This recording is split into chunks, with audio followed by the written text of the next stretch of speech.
are in the ratio 4:5. If their HCF is 17, find the larger number.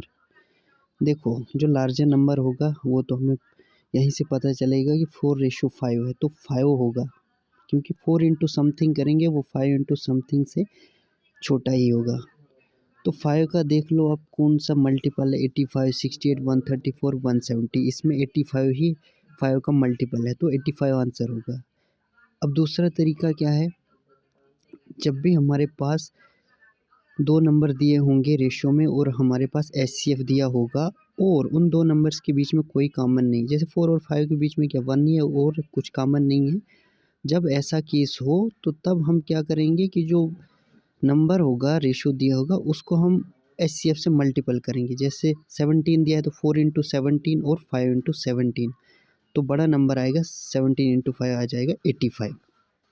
Second question, HCF of 3021 and 3233 निकालना है। अब देखो HCF के case में हम क्या करते हैं, फैक्टर्स निकालते हैं। फैक्टर निकालने बैठेंगे तो काफ़ी लंबा हो जाएगा, तो हम क्या करेंगे, इन दो नंबर्स के बीच में डिफरेंस देखेंगे जो है 212। अब जब हमारे पास ऑप्शन आंसर में आप देख लो 57, 61, 53 और 77 है, ऐसा कौन सा नंबर है जो 212 को डिवाइड करेगा, वो सिर्फ 53 है, तो हमारे पास आंसर क्या आएगा 53। Third question, find the LCM of 2 raised power 4 into 3 raised power 4 into 7 raised power 2। ठीक है, उसके बाद 3 का क्यूब है इंटू 5 का क्यूब और उसके बाद 2 रेज्ड पावर 5 इंटू। देखो जब भी ये चीज़ आपको याद रखनी है, एलसीएम मतलब लोवेस्ट कॉमन मल्टीपल है, लेकिन इसमें हम क्या लेते हैं, हाईएस्ट पावर लेते हैं। और एचसीएफ के केस में एचसीएफ का मतलब हाईएस्ट कॉमन फैक्टर होता है, लेकिन पावर हम जो है लोवेस्ट लेते हैं। अब यहाँ पे एलसीएम बोला है निकालने के लिए, तो हम क्या लेंगे, हाईएस्ट पावर। हाईएस्ट पावर मतलब उस नंबर की, जैसे 2 सबसे पहले, तो इसमें स्मॉलेस्ट क्या है 2 नंबर, तो 2 की पावर देख लो 4 भी दी है, आगे 2 की पावर 5 है तो हम 5 लेंगे। इसी तरीके 3 की पावर 5 की पावर 7 की, और वही हमारे पास आंसर होगा। Next, the average of first 5 multiples of 5 कितना होगा। अब देखो फर्स्ट 5 मल्टीपल्स कौन से होंगे, 5, 10, 15, 20 और 25। अब हमारे पास क्या है कि जब भी हमारे पास अर्थमेटिक प्रोग्रेशन वाली सीरीज़ बने, अर्थ में एपी का मतलब क्या होता है कि जब आपके पास कोई भी सीरीज़ दी है नंबर की और उन नंबर्स के बीच में जो डिफरेंस है वो कॉमन है, बराबर है। जैसे 5 और 10 के बीच में 5 का डिफरेंस है, 10 और 15 के बीच में 5 का डिफरेंस है, तो ये एक अर्थमेटिक प्रोग्रेशन बनता है। तो अगर इसमें अगर ऑड नंबर हैं, ऑड नंबर की सीरीज़ है, तो उसमें क्या होता है कि जो मिडिल टर्म होती है वही क्या होता है, वही एवरेज होता है। इसमें देख लो 5, 10, 15, 20, 25, तो ये ऑड नंबर सिर्फ 5 नंबर हैं, तो इसका जो सेंटर वाला बीच में होगा वही इसका एवरेज होगा 15। या हम दूसरे तरीके से कैसे निकालेंगे कि जो दो एक्सट्रीम है उनका हम एवरेज निकालेंगे, 5 और 25 इनका एवरेज निकालेंगे।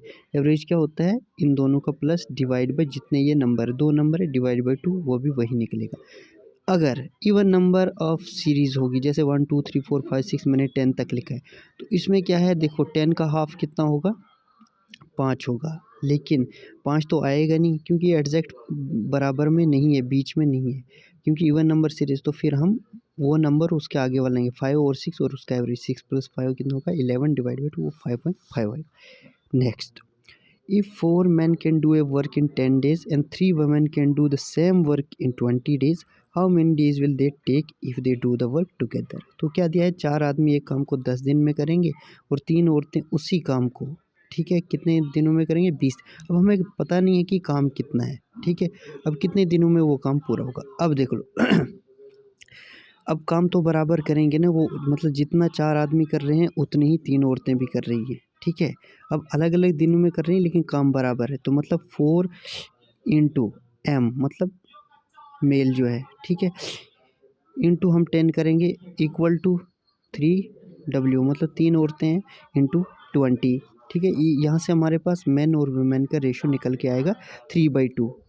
अब क्या करेंगे, अब हम जो है टोटल वर्क लेंगे, ठीक है। टोटल वर्क हमारे पास कितना होगा, चलो मेल का ही लेते हैं क्योंकि 4 इंटू एम, तो एम हमारे पास कितनी वैल्यू आई 3, तो 4 इंटू 3 इंटू 10 डिवाइड बाई क्या करेंगे, जितना काम मेल करेंगे और जितना काम फीमेल करेगी, तो मेल क्या है 4 इंटू 3 प्लस 3 इंटू 2।